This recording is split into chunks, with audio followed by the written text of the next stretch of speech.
suspense, right? All right. So what's going to happen here is I've had some requests about getting more community, getting more of like people that are new to get help from people that are more experienced. So what we're going to do here, first ever, is we're going to create an expert council.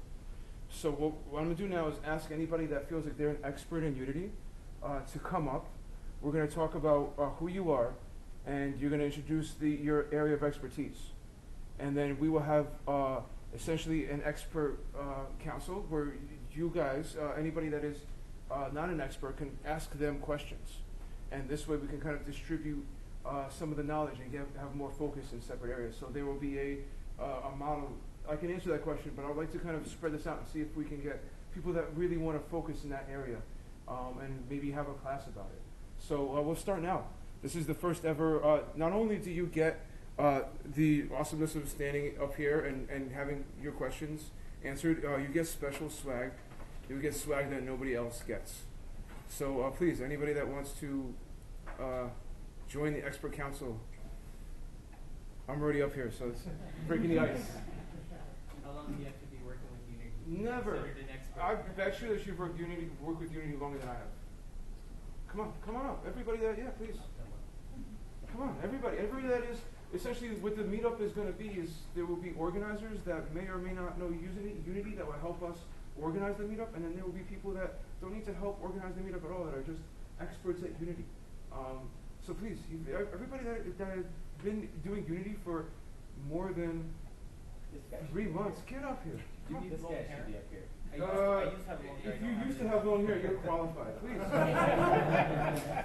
Even if you were born to somebody that had long hair, or somebody in your ancestry tree had long hair, you were qualified. Heads all the way back. Yes. All right. This is a good start, and to commemorate, we will give you guys super exclusive, super special swag that I have misplaced. Bam. These are metallic Unity pins. Super fancy. They shine. You have to wear it every time you come. You wear it everywhere. Every time you go to a conference, you have those name tags. You go to a Unity conference, you put that on. What are you? What? Oh, and you say yes. I'm an expert council member at nycvrvu.com, NYC University. Which is figure out a way to either way. So let's do questions now. Hold on. First, let's introduce yourself. So everybody, go through your intro. Kind of. My name's Jay Moore. I wouldn't say I'm exactly a Unity developer, but I've been a web developer for 7 or 8 years now. So I'm kind of a code monkey, and which means I can just take other people's code and hack it all together, and that's kind of what I've been doing with Unity for the past since last March. So I just got into it through Google Cardboard, so I've built tons of prototype apps for myself, and then I just got a Gear VR, so I've been through all like how to optimize, how to build a little bit in Blender, bring that into Unity, how to just get a project up and running, how to get the quality settings and the build settings right so that when you load your game, it actually runs smoothly, how to do a little bit of interaction with the trigger, how to make your character fly or walk around, blah, blah, blah. I can help you. And kind of step back so we can do the 360 we could see. And talk into the camera, yeah. A little bit, and also to the people, yeah. Video. Hi, I'm Chris. I'm classically trained as a physicist, and somehow I ended up building like hardware prototypes and stuff, and mostly Arduino. And then I'm like, oh, I have to program it too, so I started doing that. And then they're like, well, we need to build a device around that. So I started doing 3D printing and 3D modeling.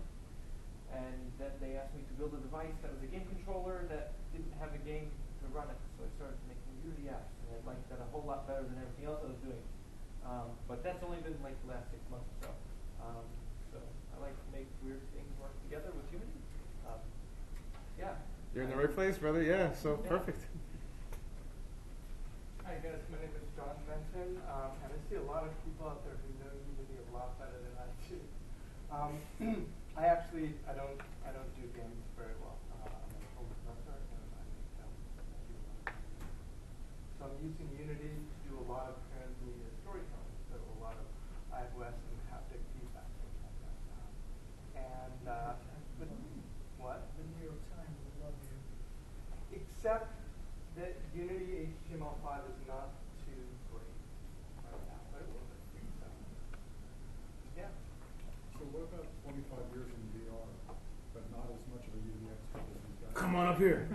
What are you talking about? Yeah, and anybody, see, this is the beginning. Like, you don't be shy. This is, you're going to learn more from the questions you get asked, and it's going to drive you to become better in your field. And then together, this is what a community is going to be. We're going to be very, very good at this.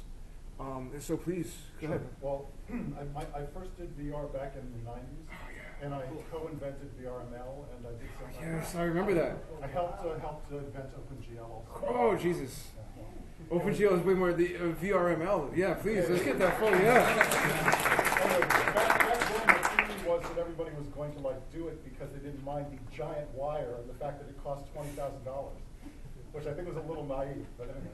That's So awesome. then there was this gap in which nothing happened for a long time, and various people went off and did 3D things kind of on their own. I joined Unity, by the way, the week you guys first shipped Unity. So I've been a Unity user all the way through, but I've never become like a super duper expert at any particular version of it. So I came to the Unity thing a year ago, Unity Roadshow for version 5. Yeah. So I was here back then. And what I'm interested in doing is meta social networking. So I'm going to connect together all other virtual worlds and virtual games and let you travel with your friends between them.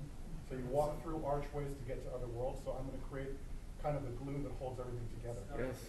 Anyway, if you're interested in Very much the There's Oasis. a Futurama about that. I'm actually prototyping it now, so if anybody's interested in getting involved, you don't need to talk to me, just go to rendezvous.com and that's me. Oh, do we have another expert council member? Yes. Look at this, it's contagious. Literally, maybe half of us will be, will be up here by the end. One just wants pins. Yeah, yeah. Oh, pins, yes. You will get pins. Please. Go ahead. I know almost nothing about Unity yet. Good. But what I'm interested in is live action. And I'm interested in writing things so that people understand what you're doing. I do a lot of demos and instruction manuals for IBM and did stuff for Viacom. And I'm building now live action work, which I'm going to integrate with Unity. And if you have live action that has to integrate with Unity on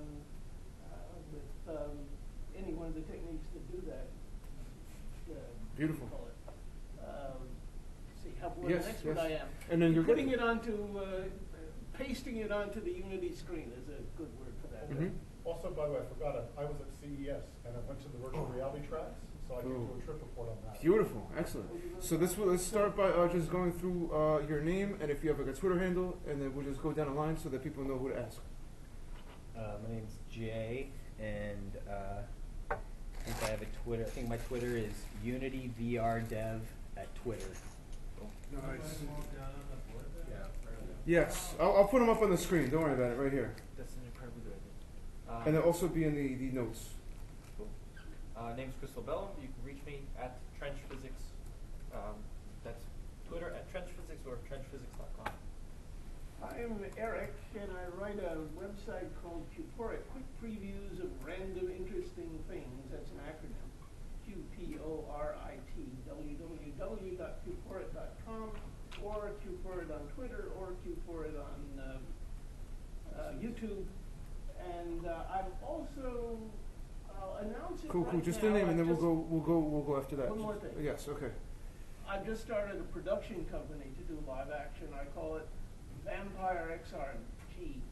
Vampire virtual, augmented, And we got mixed productions. John, we get through this. So we get some questions. Entertainment. Yes, and you will have time to plug. We got John. Oh, we have another member. I wanted to introduce myself as well. Please. I'm Sumit Thadani, founder of Presto. Presto does gesture recognition using a smartwatch, and we use that to get input into a VR environment. So if you just go to Presto.watch, you'll see what's possible with using the Presto SDK. Presto SDK is available for free for anyone who wants to. Yes. Excellent. Good plug. The plugs will come at the end, though. So excellent. Good try. And then, please, sir, you. What's your name? Charles Perkins. Charles. Yeah, I just put myself up here so people can see it. And I'm just going to get it so that we can. It'll be hard to see that all in Okay, well, 360. I've You have a got Twitter? Just a plugs, Twitter. And I've got Twitter for my company, so which do you want? Just give me the Twitter. At V Rendezvous. V. Yeah, V Rendezvous. Rendezvous has a Z in the middle. Who's? All right. Cool. And let's start now. If anybody has any questions for our expert counsel. Cool. Start on this side of the room and work our way down. Please, sir. Right, so And say who the question is for, and then. well, I'm not sure. It depends. Okay. Just if people might be confused. So I'm a developer for a long time, a lot of mobile app development, and more recently, I've been in and out of Unity once in a while to try some things.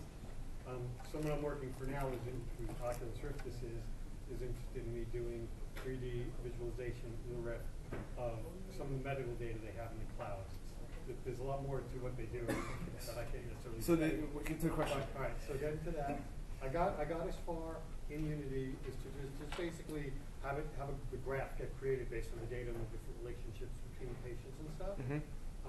I tried just before coming here to do the next step of clicking the switch saying allow it to work in an Oculus or VR mode. Yes. I put it on and ran it, and it comes in there. And aside from that, I can't get the warning to go away until it eventually went away by itself. Okay. Yes, you're talking about the the rendering wasn't really in 3D. It's just whereas when I look at it, there's things in the graph that I have going out here. It's just randomly telling it where to go. Okay. But when I'm looking at it in here, it's just kind of a flat thing. Cool. So either now or afterwards, someone that kind of is handy at that, figuring out what piece I'm missing Yes. to make that actually. Yeah. Well, And then you're saying this is for the Oculus. it's on Oculus using a map and using Unity. Okay. That might be more of a specific, very user-specific question. We'll definitely get to that. How about something more general? That, please, sir. So I am an absolute novice. I started teaching myself how to code about a year ago. My first brush up with virtual reality was during my graduate program in public health. I went to school at the birthplace of VR, so in Binghamton, New York. At least that's what they claim. It is now. Where would I start? I'm literally signing into Unity for the first time. My account actually says member for less than a minute. I've never touched this in my life. Where is the place to start for someone like me who has a little bit of coding background, but definitely no experience with any of this? It depends on, I guess, like, what do you want to make, a VR game, or do you want to make? Interested in VR. Okay, first thing you want to do is go to the Google Cardboard SDK, and you want to download that, and you want to download their demo Unity, scene or for is Unity. that Yeah, separate? it's for Unity. Well, if you go to the Google Cardboard SDK site, you'll see, like, I think it's in the left-hand column, you'll see, like, stuff for Unity, and if you're going to do it, either it works for iOS or Android. I'd say if you're going to build it for iOS, though, it's a huge pain in the ass. It does work, but you're going to have to do the extra step of learning how to use Xcode. But if you want to do an Android, I would just, if you have an Android phone, it's just much easier to do it in that. Oh, we have a CES toy. This is this is breaking news right here. Yeah. This may be the first time you guys have ever seen this. Please, This, so this is. I haven't even opened the plastic bag. Oh, Give it- unboxing. Let's go here close to the camera. Come on, let's go This unbox. is- Give it to me because I was going to do a review of it, okay? Come on, This you is guys, a yeah, bring this to the- $15 set of optics that pops open on any smartphone and turns it into virtual reality. Wow. Okay, and so I recommend it. I actually played with it at the... You could keep your laptop there, yeah. Yeah, well, they're just like looking into a microscope, basically. So you have to do it in the dark. You have to do it in the dark. Oh, you've got it open already. Okay.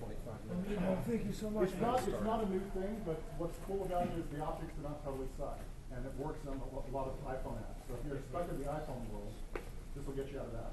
I do have an Android phone. Oh, well, if you get an Android phone, then $99 later, you've got a good test. Sorry. $99 and you lost me. Here, put it here. Oh, So, I've got it right over there. You can just try it out at the end of today. What I wanted to say, though, is that in addition to your coding skills and learning how to build things, get some experience in actual gameplay and use some of the best games, the ones that are recommended by people as being interesting, like using gaze only as a way of moving around, using, very few buttons and a lot of kind of, physical motion of your body. Because I think that's one of the things that is hard to get used to in VR, is that you're trying to be an immersed person, right? You're trying to make the person feel like their body is in that space, not just their fingertips or their button press or their gaze, right? So there's a really good game called, it's not a game, I guess it's an experience called The Rose. And I think it's now available called Rose 5, and there's like a whole series of things this guy's going to produce. Their entire stories told in virtual reality. And what's interesting about them is you lose yourself completely. You forget that you're supposed to look around and that you're in virtual reality because the story is really engaging. So I would recommend a few experiences like that. If you haven't experimented with VTime, that's a pretty good social network where you can chat with other people who are experimenting in virtual reality. The one that comes with Oculus totally sucks. It's completely lame. Don't bother to use it.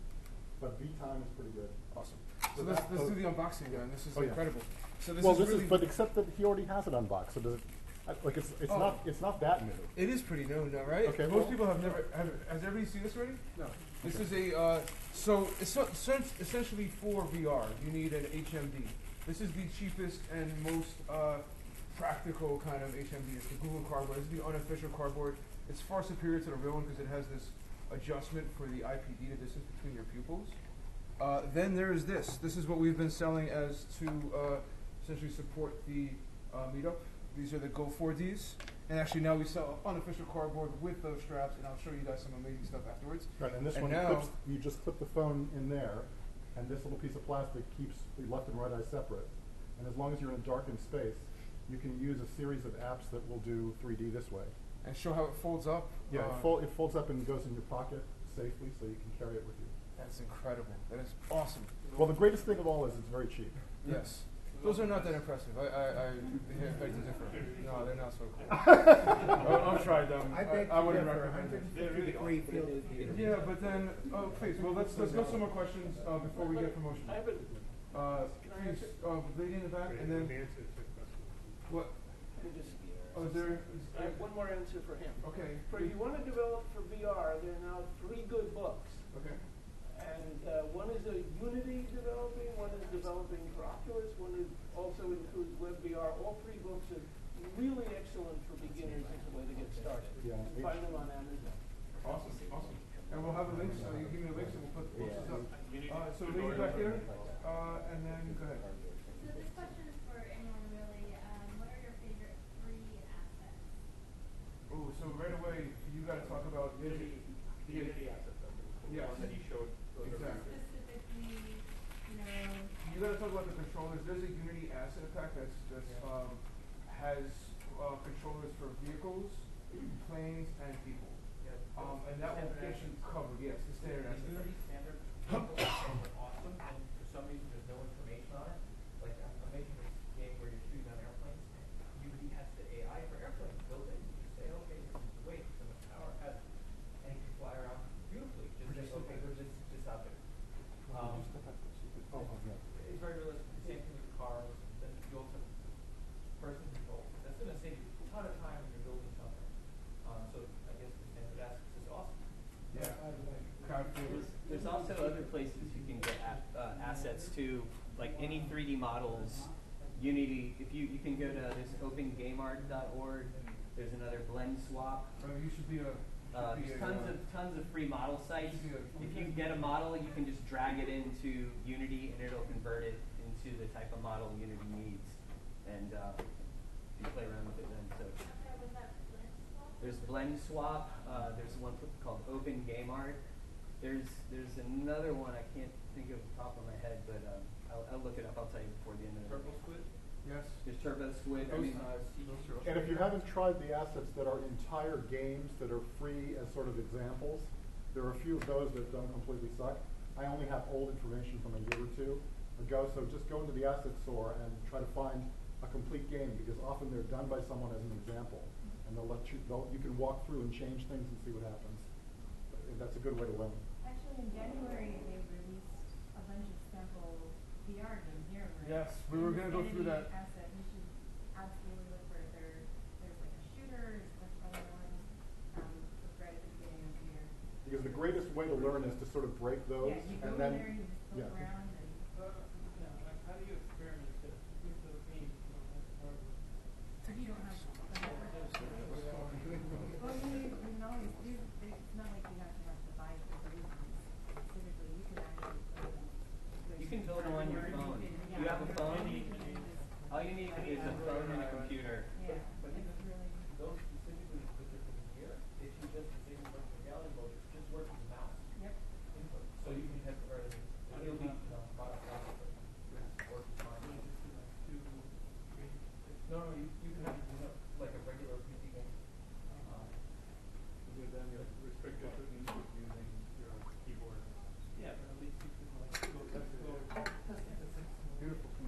we have one more question back there, and then you, sir, and then you, right back at you.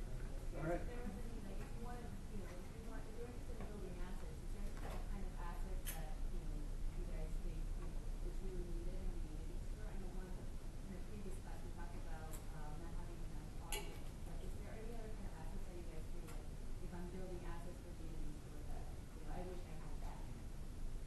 So the question is, what are the assets most in demand in the asset store right now? Like, what are the assets you guys wish you had? So the definition of an asset could be anything. It could be, like you said, audio. It could be figures that you drop in that were physics engines. We actually do have an asset in the store. It's a controller.